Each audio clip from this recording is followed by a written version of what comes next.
think there's one thing we can all agree on, which was 2020 was an absolutely terrible year. And the reason for it was this guy, the SARS-CoV-2 pathogen. And in fact, we have lost collectively as a species $16 trillion.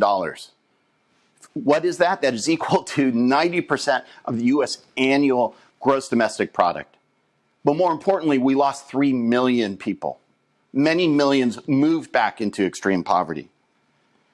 In this time, as we've dealt with trying to get out of this virus, we haven't really spent the time to think about how did we get here. And the answer to that lies in our misuse of nature. We need to think about the upstream factors for why pandemics arise, and what is the nexus between things like wildlife trafficking, such as this wet market in Indonesia, environmental degradation that we can see here on the border between Bolivia and Brazil, or climate change. These aren't new concepts. Even the Romans knew about the links between climate and disease because they would retreat to the hills around Rome during their hottest seasons to avoid the mosquitoes that gave them malaria.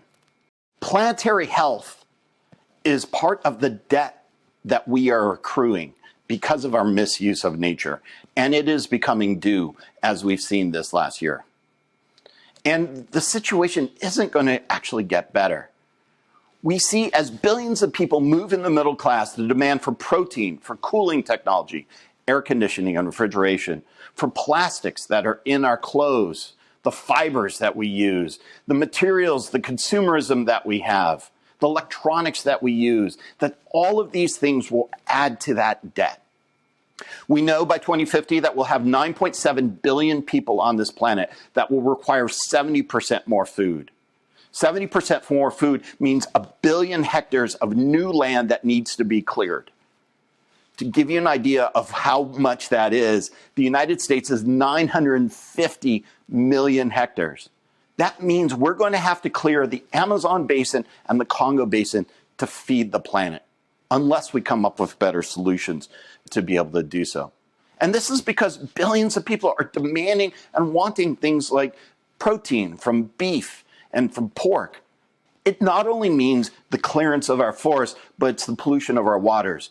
Because that 70% more food also requires us more than double nitrogen, double water use, to triple phosphorus and triple the number of pesticides that we're using around the world. Our supply chains also have consequences as a result of the incredible consumerism and the demand for consumerism that increases as people become wealthier. The very technologies that we're actually watching this talk on right now are technologies that have supply chains that reach back into some of the most biodiverse places on Earth. Some of the most places like the heart of the Peruvian Amazon in Madre de Dios province on the border with Bolivia. This is literally the ground zero of biodiversity. 200-foot trees, jaguars, macaws, lianas, some of the most verdant landscapes on Earth. It is also a place where 30,000 miners in 3 years cleared 15,000 hectares looking for gold. Gold that's used in our electronics, that's used in our jewelry.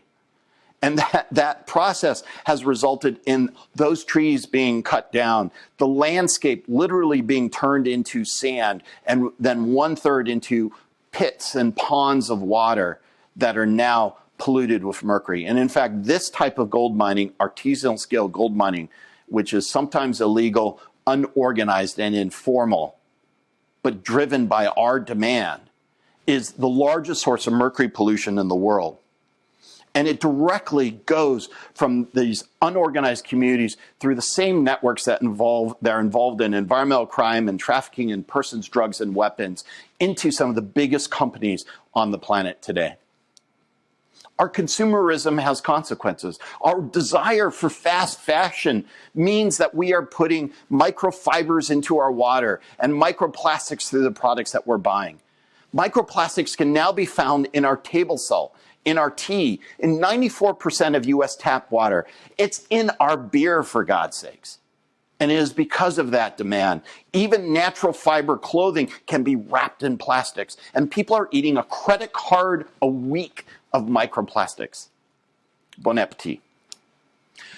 Our problem in conservation is that we've been focused on a little stream to the side of the Mississippi. The Mississippi is our economy. It is that flow of goods, and we need to change the rivers and the oceans rather than the streams to be successful. I got into conservation to actually understand extinction, to understand the behavior of extinction, why certain species survive, other species disappear after environmental change. And I spent 3 years living in the rainforests of Madagascar studying lemurs to understand these models. I moved on to help build national parks in other places around the world, moving from lemurs to snow leopards, and helped create the first national park in Afghanistan. And yet all this time, I was doing what we've been doing in conservation for the last 36 years, which is this idea of a return to something that in some ways doesn't really exist. A return to Arcadia, a utopia of unspiled wilderness, of the idea that humans are not part of the nature that we're actually trying to protect. And how has that worked for us? By addressing the symptoms of conservation rather than the underlying drivers, we have not been successful. We've been exponentially successful in creating protected areas and laws, but we haven't been successful in actually protecting the species that we've gone out with. We've been successful in creating endangered species lists and spent a lot of time on that, but we haven't actually ranked the solutions we need to come up with to address these problems. Conservation, in fact, lost in 2020 3 of the greatest leaders that it had. Michael Soule, Norman Myers, who came up with the concept of hotspots, Georgina Mace from the Zoological Society. And they had founded conservation. Michael Soule was the godfather of conservation as a crisis discipline and a solutions-oriented discipline. But the fact is, in the last 36 years, it hasn't yet been either of those things. And in fact, it's depressing. If we look at the titles that are coming out on sustainability and conservation, they are such as Learning to Die in the Anthropocene, The Water Will Come, Rising Seas and Sinking Cities, Field Notes from a Catastrophe, Scatter, Adapt, and Remember, The Uninhabitable Earth. And my favorite, We're Doomed, Now What? But I'm optimistic, and I think we should be too. Because much as we've created the problems, we have the means to do it. And this requires a reframing of conservation, of moving beyond what I call Conservation 3.0, solving the underlying drivers of extinction rather than its symptoms. And that means broadening what we're doing to not only building national parks, but thinking about those drivers in terms of food security, in terms of health, in terms of everything that we are doing under the Sustainable Development Goals. It also means that we can't just focus on the incremental solutions, but have to focus on the revolutionary solutions that match the speed and the scale of our problems. That's why myself and my co-founder and my friends have created Conservation X Labs. We saw a need for an Institute for Creative Technology. We saw the need to use both directed innovation, so directly building tools, as well as open innovation, harnessing a global community of solvers, harnessing planetary genius to solve these problems. And we saw the need to focus on engineering replacement and resilience and restoration and enforcement and extinction. Let's look at the first. Some of the solutions we've got through running these prizes and challenges have involved extraordinary breakthroughs. We know the problems of shrimp, that if you are eating shrimp, that you are looking at potentially 15 to 20 pounds of bycatch that are thrown away for every pound of shrimp that's caught. We also know farm shrimp causes mangrove deforestation, disease problems, that the shrimp industry has involved issues such as slavery. And it was through one of these competitions that we saw New Wave Foods, which was created by 2 women, a material scientist and a marine scientist, working together to create shrimp out of red algae that's now both vegan and kosher, as well as not having the bycatch, slavery, or mangrove deforestation problems. For this reason, we've run the Global Cooling Prize with the Indian government and Rocky Mountain Institute to allow for a 5-fold increase in room AC efficiency. And what we found in this competition is actually that we've been able to get to 10x increases in efficiency to address what Project Drawdown said is the best solution for actually addressing global climate change. 10x increase in room AC, if we can scale that up globally because it saves governments and individuals money, is the equivalent of taking off the emissions of Australia and Finland. It will help us make a difference. We've been running the Global Artisanal Mining Challenge and are also working on challenges with the fashion industry on creating new bio-based alternative materials, harnessing the talent of the global community. And most recently, we've been also thinking about enforcement. How do we actually develop new tools?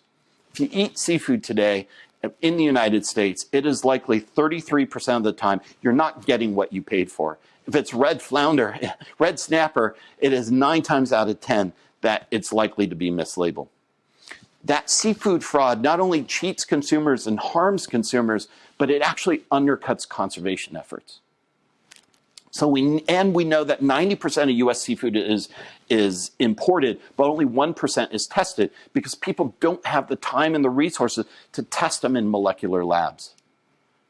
We need a tool that actually works on the front lines of conservation. That could be as simple as something that my 3-year-old son could actually use. We need something that allows for real-time diagnostics by anyone, anywhere, anytime. And this is one of the tools that we've been working on. It allows us to actually address wildlife trafficking, seafood fraud, and invasive species. But we realized in March of this year that we could also use it to detect COVID, to allow a test that's battery-powered, that works at home, that actually is as sensitive and specific as a laboratory tool, could help us prevent spillover from the next pandemics from happening and not having another year like 2020. We're about to see the first powered flight on another planet, the Ingenuity drone. And the fact is that if we can create solutions like this, we can create solutions to end the grand challenge of extinction. Thank you.